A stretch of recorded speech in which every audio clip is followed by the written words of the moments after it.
అంటే బేసికల్గా మీరు అన్నట్టు ఒకప్పుడు నేను బయటికి వెళ్తే బాను అనే గుర్తుపడుతుండే. ప్రజెంట్ బీకేపీ హోమ్స్ అని గుర్తుపడుతున్నారు. నాకు డౌట్ వచ్చింది, అరే నా ఐడెంటిటీ ఏమైనా మిస్ అవుతుందా ఇక్కడ, నాకు డౌట్ వచ్చింది. బట్ స్టిల్ బీకేపీ హోమ్స్ అంటే బీకేపీ అంటేనే Bhanu Kiran Pasula are my father's name and మా నేమ్ కాబట్టి I was like happy by identification of this name. First of all అసలు ఏమన్నా క్రేజీ వీడియోసా అంటే మీకు ఒక విజువల్గా వీడియో ఆడియన్స్ ఇస్తూ వెనకాల మీ వాయిస్ ఎవరు నిజంగా చాలా ఇంపాక్ట్ ఉంది. నేను కూడా ఆల్మోస్ట్ ఇప్పుడు మీ ఇన్స్టాగ్రామ్ చెక్ చేసినప్పుడు మీ వాయిస్ అసలు ఇంకా వినాలి అనిపించేలా ఉంటుంది. చాలా బాగా యాప్ట్ అయింది అది కూడా. మీ ప్రమోషన్ మీరే చేసుకున్నట్లు. ఎగ్జాక్ట్లీ.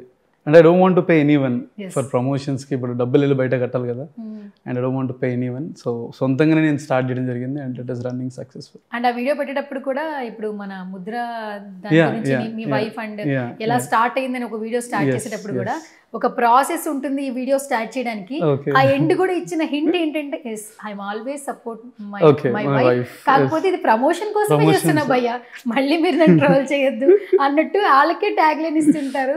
అంటే జనరల్గా ఏంటంటే అది నేను తెలుసుకున్నా, అంటే జర్నీలో ఐ డోంట్ నో లైక్ ఎట్లా మాట్లాడాలి ఏం మాట్లాడాలి తెలియదు. సో దాని తర్వాత ఈ జర్నీలో తెలుసుకున్నాను అనమాట. ఓకే మనం క్లారిటీ ఇవ్వాలి. జనాలందరూ ఏమనుకుంటారంటే ఎంత ప్రమోషన్స్ చేస్తారో బాబు, సోఫాస్ లేకుండా మనిషి బతకలేడా అని అనుకుంటారు అని అందరు అంటారు. బట్ సోఫాస్ అమ్మకపోతే నేను బతకలేని విషయం తెలుసుకోరు. సో ఇక్కడ ప్రమోషన్స్ డెఫినెట్లీ అది నా కోసం అండ్ కొనాలనుకునే వాళ్ళ కోసం. అండ్ ఇక్కడ నా దగ్గర కొనమని నేను అది కూడా మెన్షన్ చేస్తాను. ఇక్కడ బీకేపీ హోమ్స్ని కొనమని నేను చెప్పను. I just tell the qualities what are the requirements. బయట కూడా మీరు కొనుక్కోవచ్చు అని నేను చెప్తాను. కానీ నాకు ఇప్పుడు ఆల్మోస్ట్ ఇంటర్వ్యూస్ చూసాను భాను గారు, కొంచెం క్రేజీగా కొత్తగా చేద్దాం. మీ లోపల ఉన్న ఇంకేదైనా ఎంటర్టైన్మెంట్ జోన్ ఏమైనా ఉంటే దాన్ని బయటికి లాగే ప్రయత్నం నేను చేస్తాను. డెఫినెట్లీ. అసలు యాక్చువల్లీ మీరు ఎప్పుడు చెప్తుంటారు స్టార్టింగ్ డిజిటల్ ప్లాట్ఫామ్లో ఒక వీడియోకి ఫస్ట్ నాకు ఒక 10 లైకులు, ఒక 3000 వ్యూయర్షిప్ వచ్చింది. ఆ తర్వాత ఇంత రైట్ నో ఇప్పటి వరకు మీరు రికగ్నైజ్ చేస్తున్నారు. కానీ ఎప్పటికీ మనకు అంటారు కదా, first love, first baby, first job, first salary ఎలా గుర్తుంటుందో ఫస్ట్ వీడియో కూడా మనకి అంతే హ్యాపీనెస్ ఇస్తుంది కదా. మీ ఫస్ట్ వీడియో మెమరీ అంటే ఏం చెప్తారు? సో ఫస్ట్ టైం నేను ఒక వీడియో తీసినప్పుడు ఒక ప్రొఫెసర్ సార్ది అనమాట తీసింది. సో వీడియో తీస్తే వీడియోకి అంత వైరల్ అంటే అంత రీచ్ ఉంటుందన్న విషయం నాకు తెలియదు. సో రివ్యూ ఇప్పటికీ నా ఇన్స్టాగ్రామ్లో ఉంటుంది ఫస్ట్ వీడియో అనమాట, కస్టమర్ రివ్యూ అది. సో కెమెరా ముంగడ పెట్టేసి సార్ కొంచెం చెప్పండి మా అంటే అప్పట్లో నేమ్ వాజ్ డిఫరెంట్, సో చెప్పండి మా ఫర్నిచర్ గురించి అన్నప్పుడు sir started telling and I posted that on Instagram. So దాని తర్వాత ఒక 5000 6000 రీచ్ వచ్చింది. దాని కింద కమెంట్స్ మా ప్రొఫెసర్ మా సార్ కాంటాక్ట్ నెంబర్ ఇవ్వండి అని సార్కి కాంటాక్ట్ చేశారంట. సో నేను అప్పుడు అవన్నీ చూసినప్పుడు ఐ వాజ్ సర్ప్రైజ్డ్. అంటే జనాలు ఇట్లా కూడా గుర్తుపట్టి వాళ్ళని రీచ్ అవుతారా అని I felt happy for it. And దాని తర్వాత సార్ కూడా మా స్టోర్కి వచ్చి he was like sharing all his happiness. అంటే మా స్టూడెంట్స్ అందరిగా ఒక 4-5 మెంబర్స్ కలిసారు నాకు మీ వీడియో ద్వారా అని. So that is what the point I remember. Where are you from Bhanu garu? Hyderabad madam. Hyderabad, బాన్ బాటమ్. ఓకే. ఏంటి మీ స్టడీస్ ఏంటి?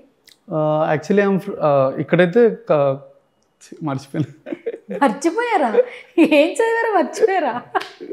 ఇక్కడైతే ఇది మన సివిల్ ఇంజనీరింగ్ చేసిన ఉండే. ఇక్కడ సివిల్ ఇంజనీర్ చేశారు గురునానక్ కాలేజ్లో. It's been last 10 years. దాంతో సంబంధం లేదు కదా.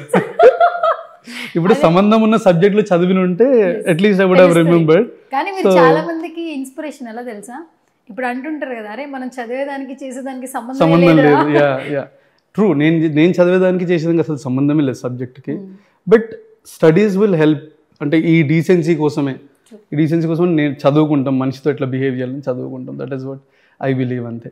సో దాని తర్వాత యూఎస్కి వెళ్ళి మాస్టర్స్ చేసిన ఉండే.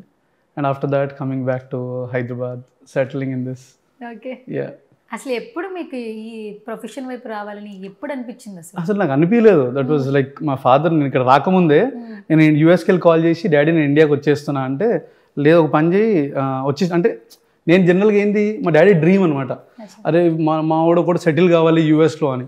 మా అన్నని ట్రై చేసిండు, మా అన్న సెటిల్ కాలేక అంటే యాక్చువల్లీ మా అన్నకి యూఎస్ వీసా ట్రై చేసిండు 2 times రాక ఇడికి వెళ్ళిపోయింది. ఏది యూకే వెళ్ళిండు.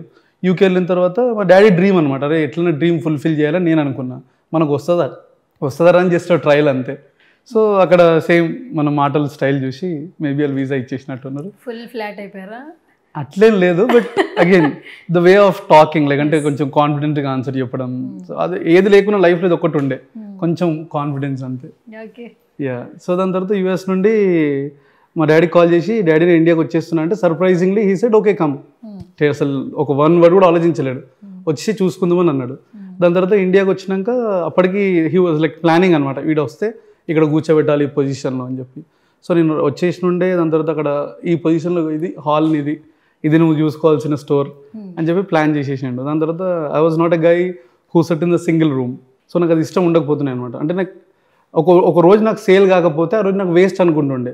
అరే ఈరోజు నేను ఎందుకు, నాకు నా డే వేస్ట్ అయిపోయింది ఈరోజు అని క్యాలిక్యులేట్ చేసుకుంటుండే. దాని తర్వాత లైక్ ఈ ఆన్లైన్ స్కోప్ ఇదంతా లైక్ ఈ ఆలోచన నుండే why am I wasting my days, ఇక్కడ ఉండి నేను చేసే పని ఒక సేల్స్ మ్యాన్ పెట్టినా చేస్తాడు. సో నీ వల్ల నీతో వచ్చే బెనిఫిట్ ఏంది, అసలు నీ లోపల ఉన్న టాలెంట్ ఏంది అనే క్వశ్చన్స్, ఇంకా అండ్ ఎక్స్పెండిచర్స్ ఇవన్నీ ఉంటాయి కదా లైఫ్లో. అలా స్టార్ట్ అయింది అనమాట.